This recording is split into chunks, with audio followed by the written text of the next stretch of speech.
Right గురుకులాలు hostels పై ప్రత్యేక శ్రద్ధ చూపుతోంది కాంగ్రెస్ ప్రభుత్వం. ఈ నేపథ్యంలోని చిలుకూరులో ఉన్న గురుకుల పాఠశాలలో వాళ్ళతో పిల్లలతో కలిసి భోంచేస్తున్నారు ముఖ్యమంత్రి రేవంత్ రెడ్డి. ఒకసారి ప్రత్యక్షంగా చూద్దాం ఆ విజువల్స్.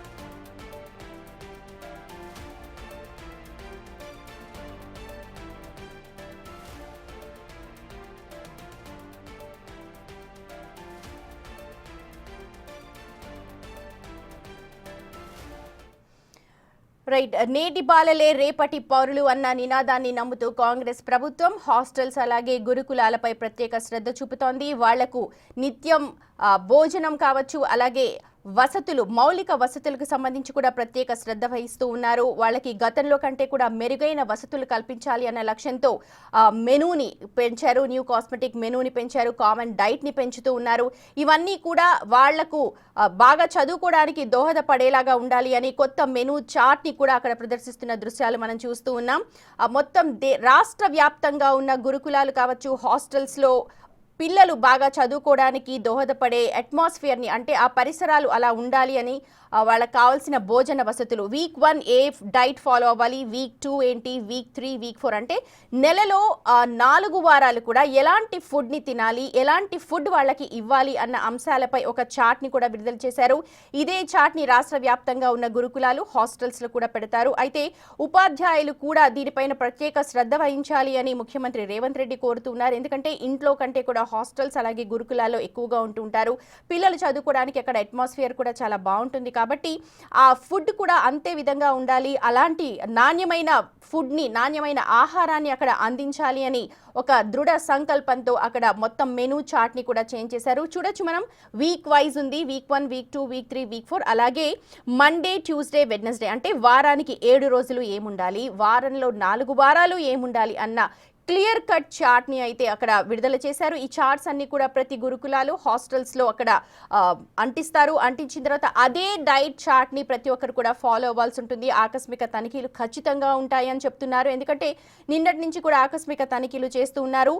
బాలలు బాగా చదువుకోవడానికి దోహదపడే వాతావరణాన్ని కల్పించేందుకు గురుకులాలు అలాగే హాస్టల్స్ కూడా తమ వంతు సహాయం చేయాలని ఈ విధంగా అక్కడున్న ఉపాధ్యాయులు, పిల్లల తల్లిదండ్రులు అలాగే ప్రభుత్వం ముగ్గురు కలిస్తేనే దీనికి దోహదపడుతుందన్న ఒక దృఢ నిశ్చయంతో ఈ విధంగా గతంలో ఎన్నడూ లేని విధంగా మెనూ ఛార్జెస్ని కూడా పెంచారు, అలాగే కాస్మెటిక్ ఛార్జెస్ని కూడా పెంచారు.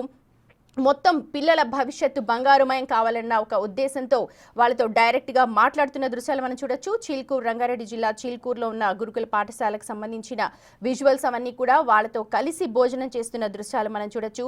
వాళ్ళకి ఏం పెడుతున్నారు, ఎలా ఉంటుంది, స్కూల్ ఏంటి అన్న వివరాలన్నీ కూడా ఆ పక్కనున్న విద్యార్థిని అడిగి తెలుసుకుంటూ ఉన్నారు. ఇకపై ప్రతి నెల కూడా ఆకస్మిక తనిఖీలు ఉంటాయి అని చెప్పి ముఖ్యమంత్రి చెప్పారు. పిల్లలు గతంలా కాకుండా ఈసారి పిల్లల భవిష్యత్తు ఇంకా బంగారుమయంగా ఉండాలి అని అంటే వాళ్ళకి కావాల్సిన మౌలిక సదుపాయాలన్నీ కూడా కల్పించాల్సిన అవసరం ఉందన్న నేపథ్యంలో మధ్యాహ్న భోజనం ఎలా ఉంటుంది, రాత్రి భోజనం ఎలా ఉంటుంది, చదువుకోవడానికి బాగుంటుందా, మిగిలిన విషయాలు అన్నీ కూడా అక్కడ వాళ్ళకి గడపడానికి, ఉండడానికి చాలా బాగుందా లేదా అన్న వివరాలన్నీ కూడా ముఖ్యమంత్రి పిల్లల్ని అడిగి తెలుసుకుంటున్న దృశ్యాలు మనం చూస్తున్నాం ప్రత్యక్షంగా.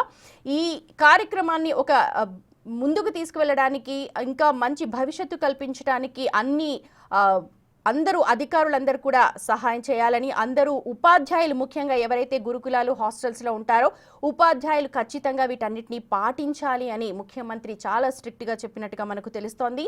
ఆ పక్కన పిల్లలందరితో కూడా ఇంటరాక్ట్ అవుతున్న దృశ్యాలు మనం చూస్తూ ఉన్నాం.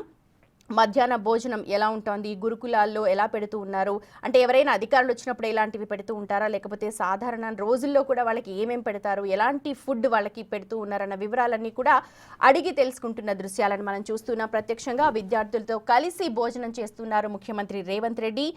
పిల్లల భవిష్యత్తు బంగారుమయం కావాలి అనంటే ఇలాంటి మౌలిక వసతులు ఖచ్చితంగా ఏర్పాటు చేయాల్సిన అవసరం ఉంది. అది గురుకులాలు, హాస్టల్స్. ఎందుకంటే ఇళ్ళు విడిచి వచ్చిన పిల్లలందరికీ కూడా ఇంటిని మరిపించేలా ఉండాల్సిన అవసరం ఉంది. అక్కడ వాతావరణం మరిపించాలి అనంటే ముందుగా వాళ్ళకి కావాల్సిన మౌలిక వసతులు అంటే ఉండడానికి శుభ్రంగా ఉండే గది, మంచం, దుప్పటి, లేకపోతే కంచం, అలాగే ఆహారం, మంచి సమతుల్యమైన ఆహారం, పౌష్టికాహారం. ఎందుకంటే పిల్లలకి ఆ ఏజ్ పెరిగే వయస్సు కాబట్టి ఖచ్చితంగా పౌష్టిక ఆహారం కూడా అందాలి.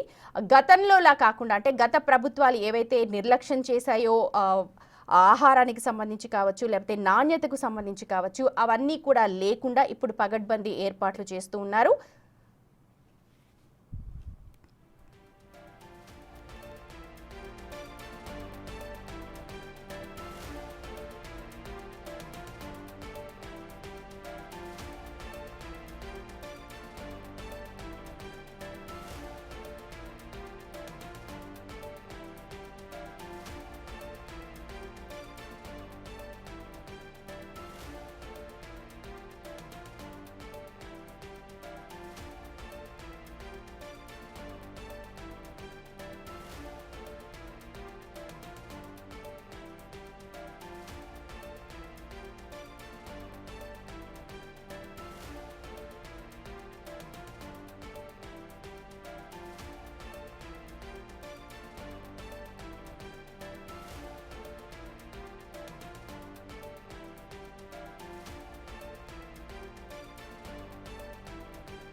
రైట్, మధ్యాహ్న భోజనం అనంతరం అక్కడ చిలుకూరు రంగారెడ్డి జిల్లాకు సంబంధించిన వెల్ఫేర్ హాస్టల్, అది residential school for junior college మనం చూడొచ్చు.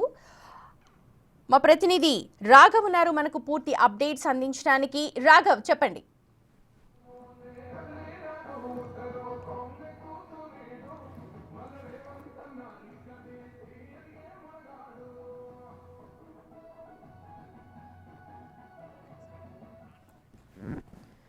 Right, Telangana social welfare residential school and junior college ప్రస్తుతం ఆ ఆవరణలో మా ప్రతినిధి రాణా ఉన్నారు. అక్కడ అప్డేట్స్ ఏంటి తెలియచెప్పడానికి. Rana, over to you. Rana,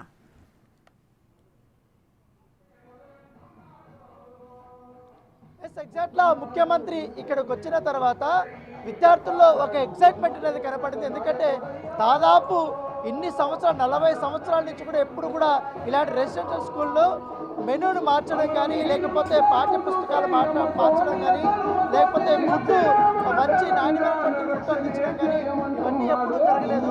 కాకపోతే ముఖ్యమంత్రి వచ్చిన తర్వాత ఈ యొక్క మెనూలో కనబడుతున్నటువంటి నేపథ్యం అయితే కనపడుతుంది.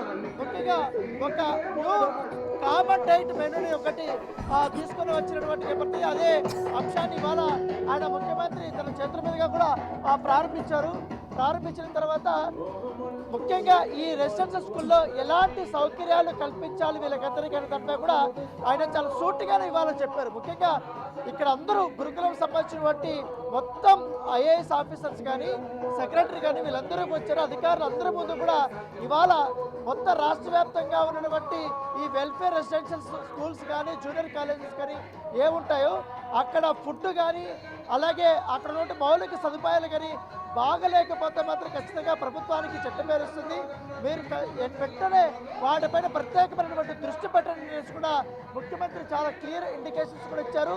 దాంతోపాటు మెస్ ఛార్జీలు పెంచాం కాబట్టి నాణ్యమైనటువంటి ఫుడ్ని అందించాలంటూ కూడా ఆయన చెప్పినటువంటి పరిస్థితి. నేను ఒక్కసారి ఈ న్యూ కామన్ డైట్ సంబంధించిన మెనూని ఒకసారి మీకు చూపిస్తాను. వీక్ 1, వీక్ 2, వీక్ 3, వీక్ 4 అంటే నెలలో ఏ రోజు ఎలాంటి ఫుడ్ ఈ యొక్క రెసిడెన్షియల్ స్కూల్లో ఏర్పాటు చేస్తారనేది కూడా చాలా స్పష్టంగా ఉంది. మొదటి వీక్లో మండే రోజు వచ్చి ఉదయం పూట బ్రేక్ఫాస్ట్కి వచ్చి కిచడీ విత్ టమాటో చట్నీ, రాగి జావా విత్ జాగరీ, అంటే రాగి జావా విత్ జాగరీ ఉంది. మళ్ళీ తర్వాత ఒక బ్రేక్లో మాత్రం ఒక అరటిపండుని ఇక్కడ ఇస్తారు. తర్వాత లంచ్లో మాత్రం రైసు, ఆలు క్యాప్సికమ్ కర్రీ, అలాగే పాలకూర పప్పు, తర్వాత నెయ్యి, రసము, పెరుగు, onion boiled egg curry. So ఇవన్నీ కూడా మొదటి రోజు మధ్యాహ్నం లంచ్కి ఏర్పాటు చేస్తారు. తర్వాత స్నాక్స్ వచ్చే కొందరికి బాయిల్డ్ శనగల్ని ఇచ్చినట్టుగా మొదట్లో రాశారు. తర్వాత డిన్నర్కి మాత్రం కొంచెం ఎక్కువ ఐటమ్స్ పెంచారు. రైసు, కర్రీ, చిక్కుడుకాయ, పుదీనా, కొత్తిమీర చట్నీ, సాంబార్, క్యారెట్, టమోటా, సొరకాయ, బటర్ మిల్క్ కూడా ఇస్తారు. తర్వాత వీక్ 2లో మాత్రం అదే కంటిన్యూ అవుతుంది. తర్వాత మండే రోజు మొత్తం మంగళవారం రోజు మాత్రం ఉదయం బ్రేక్ఫాస్ట్కి idli with sambar, milk with Boost వాళ్ళు ఇచ్చారు. తర్వాత బ్రేక్లో ఒక జామకాయలు, తర్వాత బనానా కూడా ఇస్తున్నారు. తర్వాత మధ్యాహ్నానికి సేమ్ రైస్, కర్రీ, తర్వాత బీట్రూట్, దోసకాయ పప్పు, నెయ్యి, రసము, కర్రీ అలాగే బాయిల్డ్ ఎగ్ని ఒకటి ఇస్తారు. తర్వాత స్నాక్స్ విషయానికి వస్తే మాత్రం ఫ్రైడ్ పల్లీలు అండ్ బెల్లం ఇస్తున్నట్టుగా దీంట్లో మంగళవారం మెనూలో రాశారు. తర్వాత dinner rice, curry, cabbage, tomato chutney, sambar, carrot, tomato, సొరకాయ, బటర్ మిల్క్ రైట్ మనం చూడొచ్చు విజువల్స్ లో ముఖ్యమంత్రి రేవంత్ రెడ్డితో షేక్ హ్యాండ్ ఇవ్వడానికి అక్కడ ఉన్న పిల్లలందరూ కూడా ఉత్సాహం చూపిస్తున్నారు. ప్రతి ఒక్కరిని కూడా ఆయన తల మీద తట్టి ఒక ప్రోత్సాహాన్ని ఇస్తున్న దృశ్యాలు మనం చూస్తున్నాం. హాస్టల్స్ పై ప్రత్యేక దృష్టి పెట్టింది కాంగ్రెస్ ప్రభుత్వం. అదే ఆ కార్యక్రమాన్ని మనం చూస్తున్నాం.